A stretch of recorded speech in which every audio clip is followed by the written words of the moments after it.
Why don't you just get out of here? Go freeze in the yard, you stupid, useless old woman. I'm getting cold. Please unlock the door. My eldest son's wife was found in the yard the next morning, cold and shivering. My name is Lucy. I am a 60-year-old housewife, and my husband got sick and passed away several years ago. My son, Tom, his wife, Mary, and my grandson, Alan, now live with me. The unexpected death of my husband brought us together. But I felt like I was giving my son and his family enough space and not interfering with them. They thought that being too close would be suffocating for everyone. They did a lot of renovations to have as much privacy as possible. Mary is upbeat and social. She often socializes with a large group of friends. Maybe it was for the best that we rarely saw each other. Alan, my grandson, is in 4th grade. I occasionally look after Alan when she goes out. He is absolutely adorable. Tom is busy with work and works at night, so our schedules don't line up and I barely speak with him. Tom and Mary never fought, and they occasionally went out together, so to me, it didn't seem like their marriage had any major problems. Mary had many friends and hosted parties at her home a lot. She has kept in touch with her mom friends from Alex's kindergarten class, and they are all good friends. They would come over to our house once a week on Fridays and have a party. These parties always bothered me. They started in the evening and didn't end until late at night, with people drinking and being loud.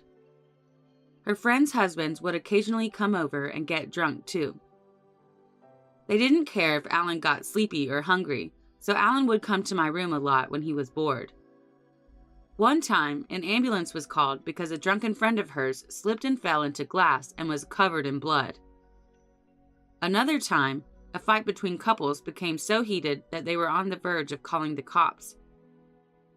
It was always me who calmed Alan down and apologized to the neighbors the next day for causing a scene. Mary didn't want the parties to stop, and she looked forward to them every week. I considered talking to Tom about it, but since he worked the night shift on Fridays, he had never witnessed these parties. I didn't feel comfortable confronting him. I expressed my concerns about Alan to Mary once. "Don't you think they're a bit much? I don't want the police or an ambulance called. It's bad for Alan." "I'll look out for Alan on Fridays, so why don't you all go to a restaurant outside and drink responsibly?" "I'm not allowed to unwind? Living together stresses me out more than you know. Wouldn't you feel the same if you were in my shoes? Plus, going out to drink costs more money than doing it at home. I can't tell them they can't come here. You don't know how I feel." She was furious and refused to speak to anyone. Then there was one Friday. Alan was drowsy when he got home from school. He said he felt tired. I took his temperature, and he had a 100-degree fever. "Of all days, it's Friday. Everyone will be here soon, so why don't you go to your room and sleep so you don't bother us?" "Why don't you just cancel just for today?" I held back what I really wanted to say. "Then I'll watch Alan today. Is that all right, Mary?" But she refused, probably because she knew I was annoyed. "It's all right," she said. "I don't need you to be worried. We're not that loud. Why is it always the mom's fault when a kid gets sick?" I didn't mean to imply that it was her fault, but I had no choice but to say something. "If you start feeling bad, come to my room," I told Alan. "I have some TV shows we can watch tonight. I'm planning to stay up late." "Thanks, Grandma," he replied. "I'll be all right." I felt a little better, but it was still a significant day. I could hear them all being very loud from my room. I heard a faint knock on my door. I was worried about Alan. I rushed to open the door, and Alan was standing there. He said, "Can I spend the night with you?" He cried. "I can't sleep because my head hurts. Even when I cover my ears, it's so loud." I rushed him into the room and handed him a drink, which he drank in one gulp, most likely because he was thirsty. His hands felt hot, so I took his temperature, which had risen to 102. For the first time in a long time, I was fuming, but I resisted because taking care of Alan was more important than telling Mary off. Alan still had a fever the next morning and still looked sick as ever. "Alan looks sick. So I think we should take him to the hospital this morning, I told her, because most hospitals only see patients in the morning on Saturdays. I told her, but she couldn't get out of bed, probably because she had been drinking late the night before. Oh, don't worry. It'll get better soon. You'll be fine, right? Mary said. Alan? She spoke in a sleepy tone, not even looking up from her bed. Alan responded, but he was clearly not fine. Alan has had asthma since he was a child, so he is prone to asthma attacks when he is sick. As I stood there watching him, fearful that he would have another attack, he started to wheeze, just as I had predicted. Mary, I think Alan is having an asthma attack. Where is his medicine? I asked, but Mary was sleeping through it and wouldn't say anything. All right, I'm going to take him to the emergency room, okay? I told her this several times before I took Alan to the hospital. I was able to get him back for inhalation and medication. I was so relieved to see Alan feeling better. When Mary woke up that evening, she exploded. Don't be selfish. He didn't need to go to the hospital. How much did going to the emergency room cost you? I can't believe it. I tried to talk to you many times, but you drank too much and couldn't wake up. Can't you just stop drinking when Alan is sick? He was in a lot of pain. Fever is common in kids, and it's already gone away, so it wasn't a big deal. Asthma flare-ups are also common. Don't be a jerk and spoil him just because he's your grandson. I thought I should tell Tom about it, so I did, but he said, but Alan is fine, right? He said, don't worry about a kid's cold. Mary is under a lot of stress about the living situation, so please be patient with her. I need you to take a step back because you live together. Message received. I couldn't say anything back when he talked about the stress of living together. Tom was hurt at work one day at the end of the year. He needed surgery and spent the week in a hospital. Tom spent the holidays and the end of the year there. I'm thinking of spending this New Year's holiday at my parents' house for the first time in a while, Mary said one day. In the past, our family's New Year's holidays were spent cleaning up, eating our favorite comfort food, and dining out with my eldest daughter, Emily, and her family who live in the same city. I heard Mary and her parents were estranged, so I wondered what had suddenly happened, but if she could get refreshed at her parents' house, that's great for me. Spending time with his loving relatives would make Alan happy. That's great. You're going to bring Alan, aren't you? I bet your parents are excited. I'll bring him. While I'm there, could you check on Tom? Of course. Other than visiting Tom, I'll be alone for New Year's this year. If you're going to spend the holidays alone, why don't you come to our house this year? Emily responded. So I decided I would. Mary and I were both supposed to leave the house on New Year's Eve. I was sweating as I cleaned the house that day. Maybe it was because I was getting older, but cleaning felt like a chore I'd been putting off for a long time. Mary was gone for the morning because she needed to go shopping, so I ended up doing as much of the cleaning as I could on my own. When Mary got back from shopping, she started fidgeting with her watch. Lucy, what time do you plan to leave? She asked. Aren't you done yet? When should I leave? I don't have an exact time in mind. I'm not sure I'll finish now that I've done so much more. What about you? What time do you plan to leave? If you leave first, I'll double check that all the doors are locked and everything. No, we don't have a specific time in mind, so we'll be fine. Mary, who seemed annoyed for some reason, pushed me outside as I was taking a break from cleaning the front door since my back was hurting. She also threw my stuff outside, as if to throw it at me, and she said, Oh my God, how long are you going to keep cleaning, you slowpoke? Go freeze in the yard, you useless old woman. I was sweating profusely from all the cleaning and was dressed in thin clothes. So when I was thrown out into the yard, I was cold and chilly. It was snowing outside. Mary, let me in. I haven't changed my clothes. I'm freezing. You shouldn't be so slow. Why don't you just leave? My coat had been thrown out with my luggage, so I put it over my sweaty t-shirt for the time being. I couldn't get into the house because both the front door and the kitchen door were locked. I called Mary's name for a while, but she didn't respond, so I gave up. I decided to take a train to Emily's house because there was nothing else to do. I made it there. What's wrong? Why are you in such thin clothes? Emily asked, surprised to see me.